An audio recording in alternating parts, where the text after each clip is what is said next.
My name is Anthony Antolik. Join me with Anarchy Empowered as we explore science and education through a whole new light with an element of truth that is hopefully divinely inspired.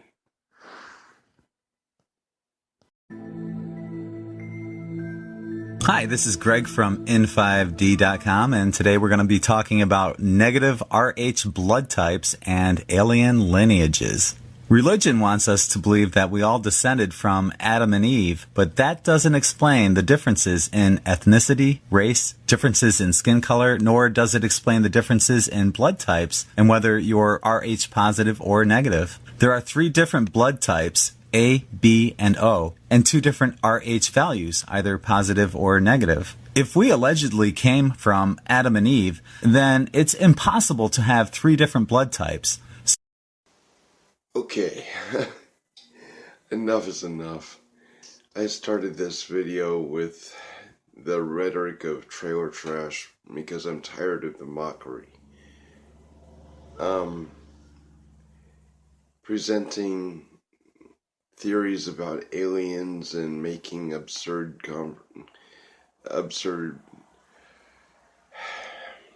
accusations and observations that the Rh negative factor doesn't appear in nature anywhere in the world. Really. Later on in this video, you're going to see not 1, but 2 newly discovered relatives to the human genome, which means that that's 2 more possibilities for the Rh factor.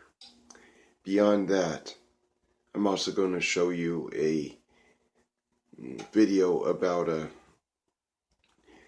organ in the human body that has always been there, but scientists have overlooked it for generations. We tend to be arrogant when it comes to our observations and our so-called science. The reality is that there is always room to learn, and that is what Antolik Enterprises is all about. Education. Teaching people to keep an open mind. So, please, watch the video. Think about what is being said. And remember this. Every video that I've shown you has pretty much pointed to a need to drive God out of the picture. The trailer trash video in the beginning of this video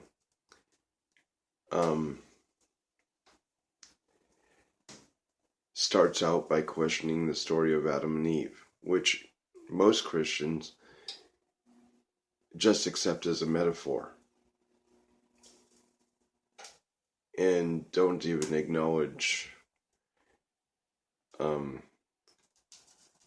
God creating the world in 24 hours. So, think about this. The last video, I introduced why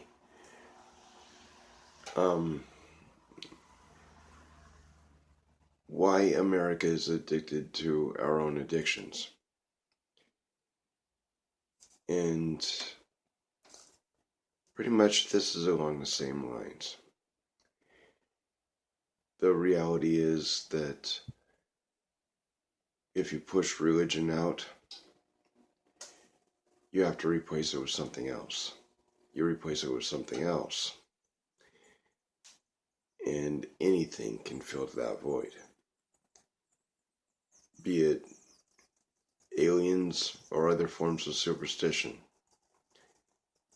The reality will always be that mankind needs something to be out there that is more powerful than ourselves. So, where did these blood types come from? One scenario is provided by Zecharia Sitchin, who believes that our DNA was manipulated by the Anunnaki according to the Sumerian tablets that he deciphered. Another scenario is that we were seeded here by various galactic nations. That would explain the differences in ethnicity, races, and blood types. The third possibility is that our DNA was manipulated and we were also seeded here by various galactic races. There are certain traits that Rh women and men tend to have that include an extra vertebrae or tailbone in some people, lower than normal body temperatures, lower than normal blood pressures, and higher mental analytical abilities, and several other traits that are in the article listed in the more info section of this video.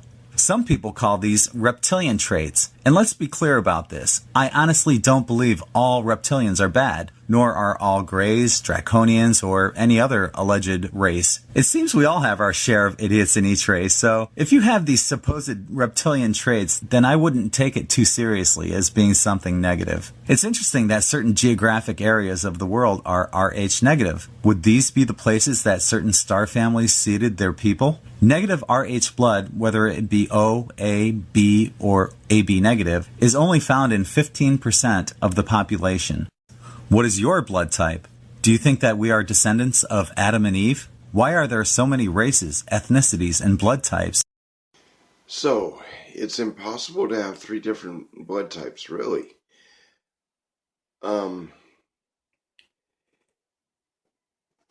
Let's get into the basic idea of evolution, and not evolution according to what the schools teach, but adapt and overcome. The video at the beginning of this video, the one I refer to it as the trailer trash video, definitely brings up a good point. The theology of Christianity and Judaism,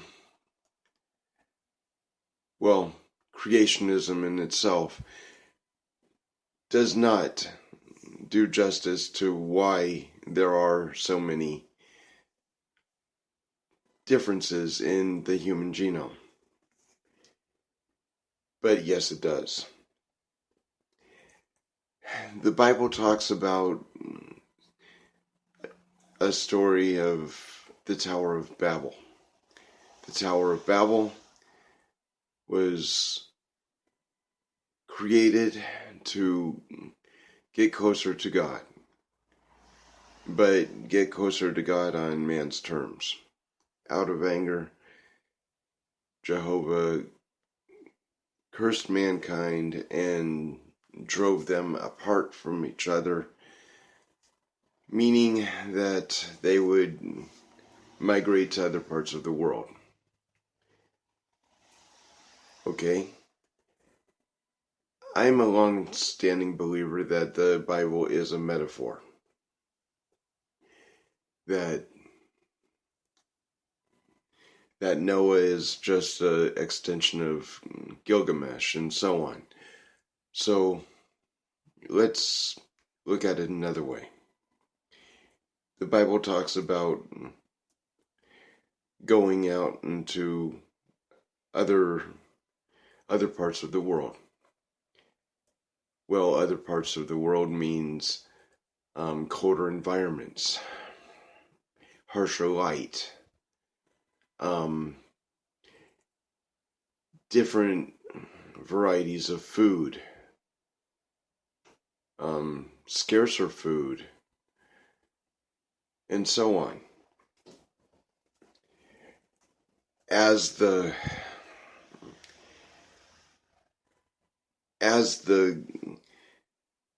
people adapted to their diets, the blood types would also have to adapt. The skin would have to adapt. The bone structures would have to adapt in order to accommodate for the environment. In fact, most anthropologists agree that there aren't just 3 blood types. There are 3 different subspecies of mankind: the Caucasoid, the Mongoloid, and the Negroid. And that comes down to bones. Okay, you cannot argue about the differences in skeletons.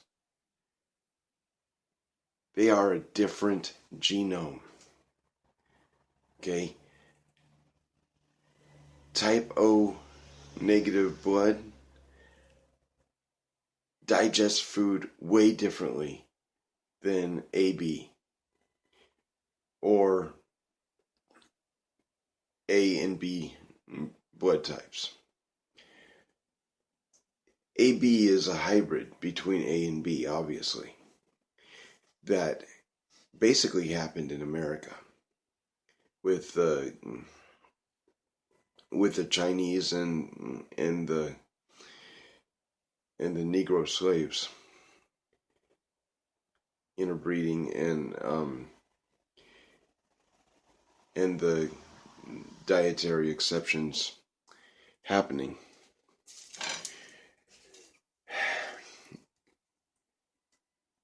This is not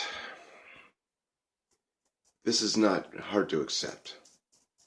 This is documented fact. You look at it in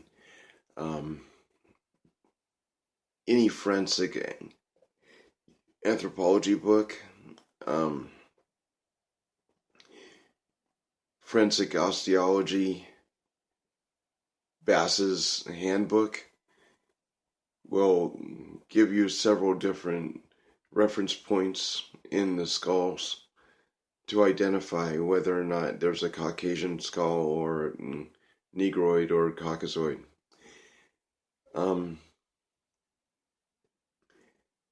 And this is just how it is.